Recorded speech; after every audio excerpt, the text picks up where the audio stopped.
So, Jocelyn, I just wanted to ask. There's lots of these names out here of these major sort of engineering firms. Many have been heavily involved in scandals. What sort of effect could there be on this situation if even one of these firms there was a spotlight shone on the issue and it blew it open and made transparent the extent to which these engineering firms are complicit in some of this bureaucratic mess, if not outright conspiracy to take money. Honestly, SNC-Lavalin. Had we had the opportunity to actually fully have committees investigate what had occurred with SNC-Lavalin, the prosecution of SNC-Lavalin, and how that situation evolved, that's it. That is the beacon. That's the first light that can actually go into this world of government inefficiency, government corruption, and how projects are put out and actually start to deal with issues that affect Indigenous communities and Indigenous infrastructure. Adam Soos here for Rebel News, and there is a issue that should be in no way partisan. This is an issue that we as Canadians should simply get together and resolve. Every Canadian citizen, whether living in the city or on First Nations territory, should be able to turn on the tap and drink water. They should be able to turn on a tap, have a bath or a shower without fear of chemicals hurting their skin. Clean drinking water is a fundamental standard of life that, regardless of where you sit on the political spectrum, you should be in favor of. Unfortunately, whenever we get into the nuanced conversations, we lack the expertise or an insight to actually get into what is really happening. What are the barriers preventing us from accessing clean drinking waters for these communities? Fortunately, my next guest, Jocelyn Burzuik, is a specialist in this field. She is the president of Sundance Construction. She is a Red River Metis with military history, and she is an advocate for clean drinking water in Manitoba. She's also an expert with lots of experience in the field, so I'm very fortunate to be joined by her here in a moment to get her unique insight on this troubling problem. Hi, Jocelyn. Thanks so very much for joining me. We're happy to have you here. So thanks for joining us this evening. Thanks a lot. I'm glad to be here. It was quite fortuitous, actually. Throughout some of these conversations around elections, I've really been wanting to talk to somebody about the seemingly endless stories that we hear about these long-term boil water advisories for First Nations communities in the countries, in the country of Canada, rather. I think that this is an issue that is pretty universal. Like most Canadians are just saying, let's get this sorted. We've managed to provide fresh, clean drinking water for almost everyone else. Why are these communities being excluded from that basic fundamental human right? What's taking so long? So I tweeted, we just need a politician who isn't worried about the politics, who isn't worried about virtue signaling, and is saying we just need to get this done. And they need to set a timeline on that. Someone tagged you and actually said, well, talk to Jocelyn. She's the person who can tell you if that's actually possible, and she may be able to provide some insight into this situation. I think it should be a fundamental elections issue. I'm not talking about all the sort of political weight that comes with everything that truth and reconciliation is. I'm talking specifically about that very fundamental right of providing fresh and clean drinking water for men, women, and children who are on this land and share this land with us.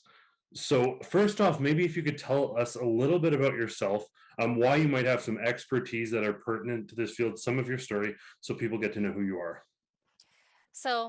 I'm the president of Sundance Construction, and I own my own construction company. And I've been running my construction company since 2013.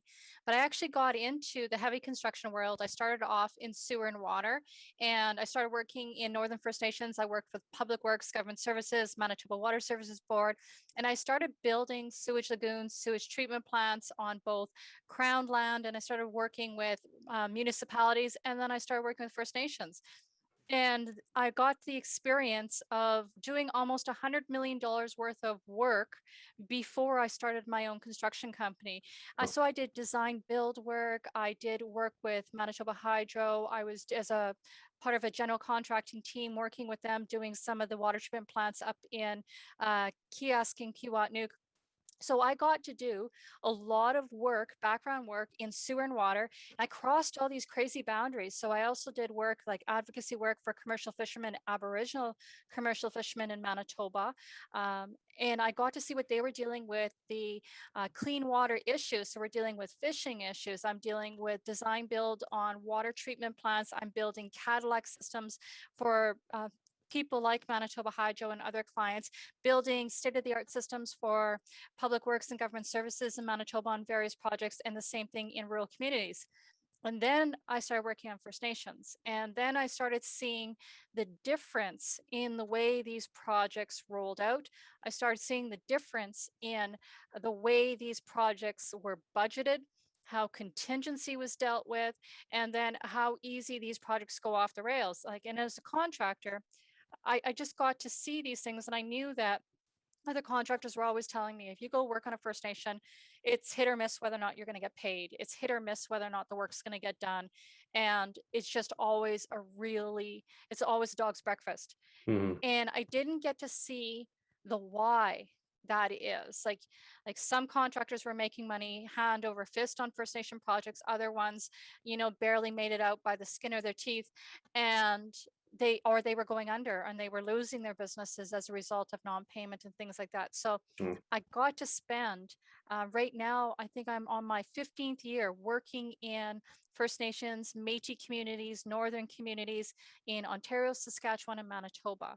And I've been able to do consulting work with engineering firms working with clean water across the country and into the United States, do some really cool work down there. I wanted you to touch on, you mentioned the other day, you were talking about some of the water has high methane count. They're treating it with chlorine. Yes. If you could just share that sort of heart-wrenching story about what's happening on some of these First Nations territories. So what happens is if we look at northern Manitoba, central Manitoba, northwestern Manitoba, what you see is you see a lot of hydro projects that have happened. You see a lot of overland flooding. So what happens is that water, that raw water, has a lot of methane in it because you have organics that are rotting in the water, breaking Mhm. down. So you get the production of methane. But when you go through a treatment system, that it'll go through its treatment through its gravity filtration system, or whatever treatment system they're going to use. Mhm. And then what happens is that they treat it with chlorine. And when they treat it with chlorine, they produce something called trihalomethane. And trihalomethane, there's something that we test for on the raw side and on the treated side. So you can see whether or not your treatment process is creating THMs. And if you have THMs that are in excess of a certain level, which is usually 1, you are not that actually triggers an advisory, because THMs produced over a certain level are actually carcinogenic. But there's so many other things that they produce, like THMs. When you have a shower and you turn on that hot water and it's got THMs on that high level, you can smell it, but it also burns your skin. So you'll get like this really dark red rash from it. Your skin will start to dry out. Your hands will hurt. It feels like arthritis on your hands, but it's this rash is being produced by the THMs. Um, and not in any other community. You get a high level of THMs in, Winnipeg, or you get a high level in Brandon or Selkirk or any of the major communities. That triggers an advisory, and then that triggers testing and monitoring that say, why are we producing THMs, and do we need to go to something else? Is it just a one-time THM increase, or is this consistent? But in northern communities, the federal government went into these water treatment systems knowing that THMs would be produced as a byproduct of the treatment system. And they told the engineering firms, build it that way anyways. Just build it anyways. And like And so people understand just the severity. You said that like when you have construction workers up there, I think you said they're limited to bathing once a week or else their skin starts peeling effectively. yeah, so you get burned, your skin burns, your skin hurts. And some people with more sensitive feathers. So if a guy's coming on site that already has, say, eczema or any type of a skin condition, oh my goodness. So our guys, in order to avoid getting the rash in the first place and to get the burn, they would shower once a week. If they needed to do clean anything else, they would have a bath maybe one time in between. Otherwise, it is sponging. That's it. You're going to use cool, lukewarm water and you are going to sponge only. That's what the community members were doing. That's how community members figure out how to live without the rash and how to minimize the rash. Babies, they get washed in bottled water. 1 liter bottle, throw that water in, heat that water, and that's what they're bathing the babies in. So when you're looking at water, nobody in these First Nations, they don't trust their water to begin with. Now they know intuitively some of the science that's going on behind this, but intuitively know that there's something wrong when fish are soft, when the meat is squishy, or when they've got weird scales on them, or you're seeing really, really heavy slime on the fish. You know that the water you're drawing from is probably not good. And then they don't trust the treatment system, knowing how the treatment system is breaking down all the time. And then they know that the people in the community are getting skin rashes. They're dealing with trihalomethanes, which are a carcinogen. They know that they're a carcinogen in high levels. People are getting gastrointestinal cancers. People are sick more often in northern communities than not. H. pylori, it is absolutely, it's an epidemic across Manitoba, Ontario, Saskatchewan. We see levels of H. pylori in Canada that are what you would see in a third world country. And I think for most Canadians, that is even if you don't know a thing about this, like, I don't know how they treat water. I don't have that. I'm familiar with the chlorine, UV filtration, some basic stuff. I can go and solve the situation myself. But I think almost every Canadian thinks we can probably get clean water to a community within, let's say, 6 years, particularly if we're campaigning on it. They failed on that. It may seem at a first glance that this is an insurmountable problem and it's perpetual, but in our conversation the other day, you seem to suggest that it is a surmountable problem. It is a problem we can fix, and it will not take 25 years. There are solutions there. That there's a combination of problematic bureaucracy with Indigenous Services Canada, ineptitude with that department, as well as the lack of collaborative efforts, and then greed among some of these major engineering firms. You said the money is there to get this work done. The technology is available, but those factors are limiting this. And I mean, this sounds like it's talking about bureaucracy or problems, but what we're talking about is these factors: bureaucracy, ineptitude, and greed are preventing children in Canada from having access rather to clean drinking water. Can you comment on that? That's 100%. That is exactly what the problem is. Is there enough money in the budget to solve the sewer and the water problems? Because you have to look at sewer and water at the same time. Mhm. Is there enough money? Absolutely. There is enough money currently budgeted to be able to handle these infrastructure issues. The problem is that the correct budget and the correct project isn't getting into the community, and it's not happening in a timely manner. They are going through cost overruns, budget overruns, didn't budget enough, maybe spec the wrong equipment. I mean, the problems of why the projects break down, believe it or not, they are not technology based. It has nothing to do with technology or Canada not being able to provide clean drinking water systems. That's not the case. The case is that we can do this. This is totally 100% manageable, but they're not managing the dollars and the types of projects going from top down into the community. And basically what they do is they go to the community and they say, hey, guess what? We know you're on this drinking water, boil water advisory. We know that you need, a new sewage treatment system, or you need some type of a solution. You know, we came across this, we've got this project, we've got $1.2 million in the budget. Let's put shovels in the ground. Let's get this project done. By the time they actually get a project like that going, now they're talking a year later from the initial conversations, maybe 2 years later from the initial conversation with the First Nation, and then they procure that project manager. Then they procure the the um, the engineer, and then they've already got it preset in their head what type of technology that they want to look at and design.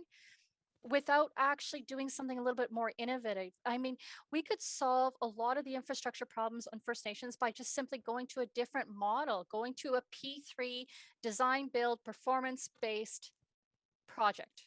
And the other I thing that mean, the thing that really struck me that you said as well was, and if this sounds dramatic or if this sounds hard to believe, the thing that you said that really struck me is if you go to one of these communities, you can look at the arms of the women, and you said this, from the arms down, just from washing dishes, their arms are yep, actually red. This is the water that the children are using when they can't have bottled water.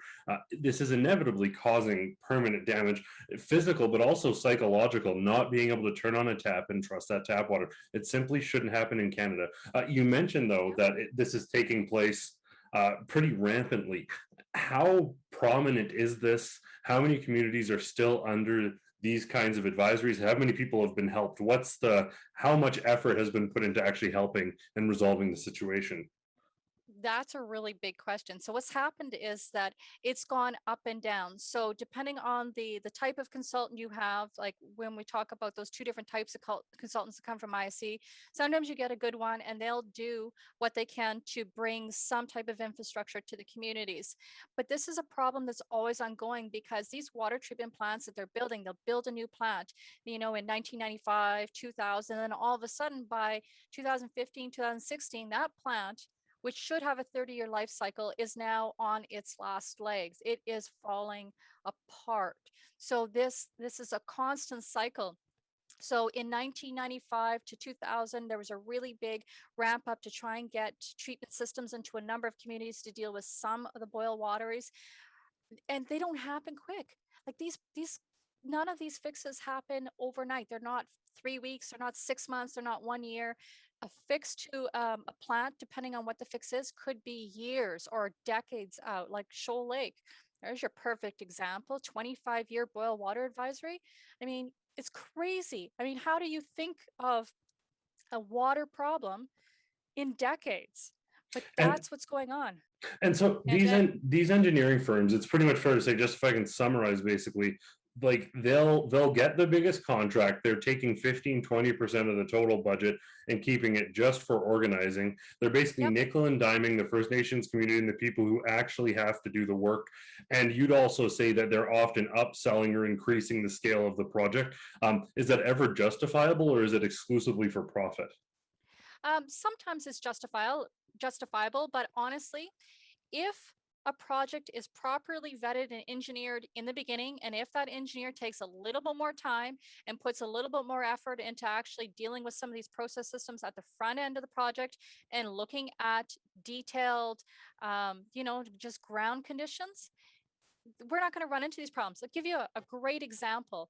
It was a project here I did in Manitoba, and we had to go in and we had to build a sewage lagoon.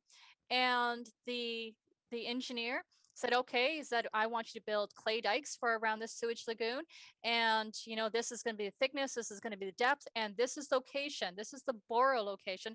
This is where all your clay material is going to be. And we've already tested it to make sure is that it has the right plasticity so that the sewage doesn't leak out. So then we go in there and we start digging, and lo and behold, we don't have enough clay. We don't have enough clay by half because the engineer made a mistake. He didn't totally vet the size of it. He underestimated the size of the area where we could actually get good clay. And then the second part of that is that he didn't do the calculations correctly to actually make sure is that he took compaction, things like that in there. So at the end of the day, where it's November, um, we're supposed to get this project done and have the lagoons completed by the end of December. It's November. We don't have enough clay. And now the engineer is saying to us, that's on you. That's on you, Mr. Contractor. Not our problem. It's on you. And so now Unreal. that's a change in conditions. Yeah. And so what the Auditor General, when he started digging into these things and how projects work and for water treatment and sewage treatment, he saw the very same thing. Every single Auditor General that has looked into this saw the same thing. So that they were seeing is that projects weren't going out the door correctly. Then they're seeing bureaucratic delay that had nothing to do with going on the job site. Then they saw the delay and the cost overruns that were coming from engineering, consulting, project management. And then they saw the legal costs associated between general contractors suing First Nations and putting the First Nation on the hook for it all. Because at the end of the day, when a GC sues a First Nation, the person that pays is the First Nation, and it doesn't come out of a capital allowance. It comes out of their operating budget. And courts will they'll garnish First Nation bank accounts and things like that, or they'll set up payment accounts where First Nations actually end up paying the bill. Sometimes they might get a little bit of assistance from the feds. But can you imagine Yeah. being the owner of and getting a water treatment plant built? The plant doesn't work correctly. Now your community's upset. Now you're back on boil water advisories. You don't even have the piping going out to the communities. And then you're in the situation where now you're getting sued because the project went sideways, the general contractor never got paid, and a whole bunch of other things happen. And now you have less money in your budget. So, Jocelyn, I just wanted to ask, there's lots of these names out here of these major sort of engineering firms. Many have been heavily involved in scandals. What sort of effect could there be on this situation if even one of these firms, there was a spotlight shone on the issue and it blew it open and made transparent the extent to which these engineering firms are complicit in some of this bureaucratic mess, if not outright conspiracy to take money? Honestly, SNC-Lavalin. Had we had the opportunity to actually fully have committees investigate what had occurred with SNC-Lavalin, the prosecution of SNC-Lavalin, and how that situation evolved, that's it. That is the beacon. That's the first light that can actually go into this world of government inefficiency, government corruption, and how projects are put out and actually start to deal with issues that affect Indigenous communities and Indigenous infrastructure. These two issues are connected. And anybody that thinks is that the idea of what's happening for water and sewer in First Nation communities is not connected to the overall environment, the overall kind of the way this corruption exists within Canada, SNC-Lavalin, whichever government is in power, the very first thing I would say to them is if they are serious about dealing with infrastructure issues and dealing with First Nation communities, deal with SNC-Lavalin. Shine that light out on SNC-Lavalin and get it out there, and then watch the chips fall, because at that point in time is then accountability with all of our engineering firms, and some of them are good because we do have some good engineering firms, but for the engineering firms that love to live off of billable hours and contracts where they do absolutely nothing or take kickbacks or in any shape or form of adding to the corruption and the inefficiency of Indigenous projects and infrastructure, that's the start. And no one is out here trying to get the good companies who are doing the right thing. Frankly, the good companies who are doing the right thing would greatly benefit from increased transparency, because those other corrupt guys who are taking money, colluding, and hiring people from government agencies in order to improperly obtain those contracts, they would be out the window, and the little guys doing the job properly would grow, and they'd be able to provide clean drinking water to these communities free of corruption and delay. And that is so true, because what's happening is that the big engineering firms, they are gobbling up all of these small independent engineering firms across Canada, and they are pulling them into this big corporate structure. And then what's happening is that engineers that have done things in a very good ethical way, what's happening now is that they get so fed up, they're leaving the profession. You've got to ask, why are there so many engineers that graduate, and why do so few actually stay within the profession?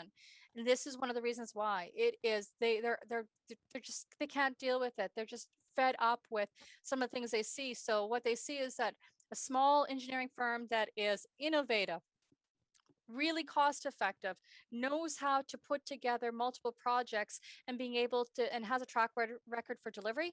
What happens is that they get shut out by the big engineering firms that want to go and bid on these projects. They're not even allowed to bid anymore. Well, I'm sure many politicians and many bosses at these engineer firms are probably sweating watching this. Let's hope they step up and do the right thing. And we are so honored and happy, and we will be there to tell your side of the story on this. Thank you again so very much for your time. I really appreciate it. At Rebel News, we are willing to dive into the serious and tough issues and to question those things that mainstream media simply won't. That's because we're not on the hook for government grants in order to stay in business. We manage to do this authentic journalism and ask real questions because of support from people like you. If you want to continue to support our work, go to realreporters.ca.